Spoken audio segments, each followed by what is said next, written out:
Hi everyone, welcome back to another episode of 31 Nights of Horror. Today, even though this is 80s week, we're actually not going to be talking about an 80s movie, and I'm going to tell you why in just a second, but we're going to be talking about the new Marvel special 1 hour long movie, or I don't know if you could call it a movie, but we're calling it that, Werewolf by Night. It is directed by Michael Giacchino and stars Gael Garcia Bernal, Laura Donnelly, and Harriet Simpson Harris. And I'm really excited to be talking about it. This was not planned at 31 Nights of Horror at all, but it kind of happened because one, I just watched it for the first time and I loved it and I really want to talk about it. But two, the movie that I was supposed to review today, I cannot find that movie anywhere.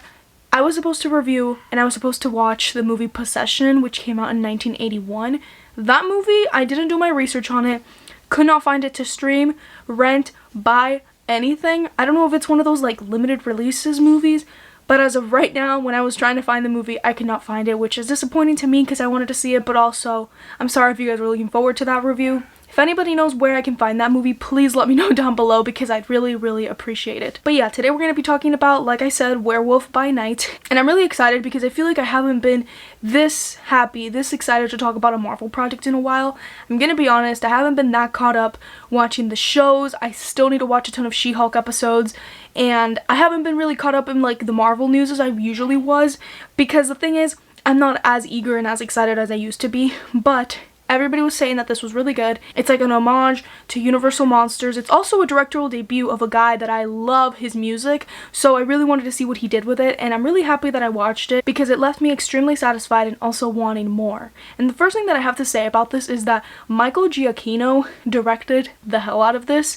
Never did it feel boring, never did it feel flat. It was always constantly moving, it was switching between point of view shots. He really just understood how to, one, use the emotion throughout the entire scene. Even though we had these characters for such a short amount of time, he really understood how to make their time worthwhile almost and kind of guide the story throughout. He was also really great at directing the entire special where it had the same tone, the same vibe. The camera work in this is incredible. I think what really stands out to me is the cinematography, not just because it's in black and white, because one, that's really impressive.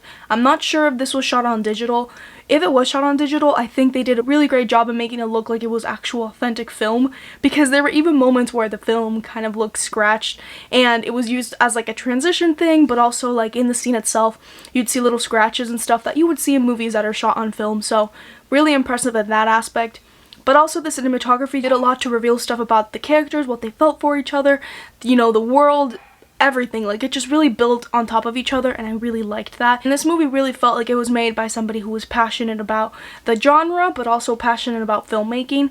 And I was doing some research, and he wanted to direct for a really long time, and I feel like you could really tell that he was excited to get in the director's chair and make something really creative and really out of this world, especially for Marvel. And I think it's really common in this phase 4 of Marvel to say things like, oh, this is something that has never been done before. Marvel is trying new things, but like, seriously, this is something that has never been done before in Marvel. I almost like forgot this was a Marvel comic, a Marvel story.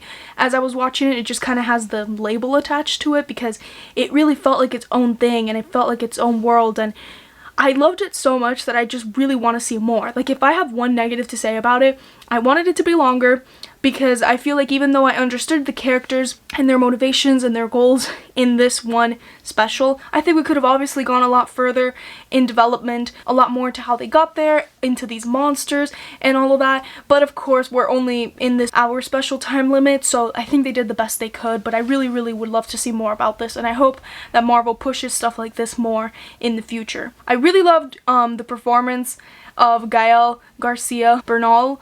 I think he's excellent in this role and I want to see him in more stuff, and also his co-star Laura Donnelly was also pretty great. I think they brought the emotion when it needed to be brought, and there were a lot of moments where I was like, oh my god, what's gonna happen? And it was obviously due to them because they're pretty much the ones who are on screen the most. And also the werewolf transformation stuff, like, just everything was so cool about this. Like, I feel like you just have to really watch it to really understand how good it is, because I thought it was gonna not be that great, because I feel like sometimes when people really hype something up, there's moments where I'm just like, I don't get why everybody's hyping this up, but no, I get it. This was really, really great. And also, I can't not make this video without talking about the great music, because he was a great director, but he obviously is a great composer. That's really what we know him as, and he really composed this really, really well, and that must be so cool, kind of playing two hats in this, where you just understand where you want the music to play and everything to kick in.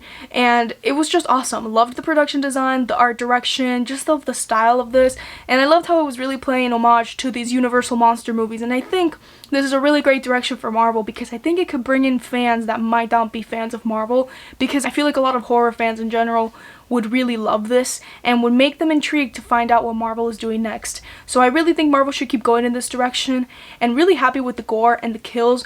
Was really surprised when I saw some of those. I was like, damn, they're doing it. They're actually putting gore in this, and I thought it added tension, it added suspense, it added everything that made this a horror Halloween special, and I just really hope they keep going in this direction, because it would make me so, so happy.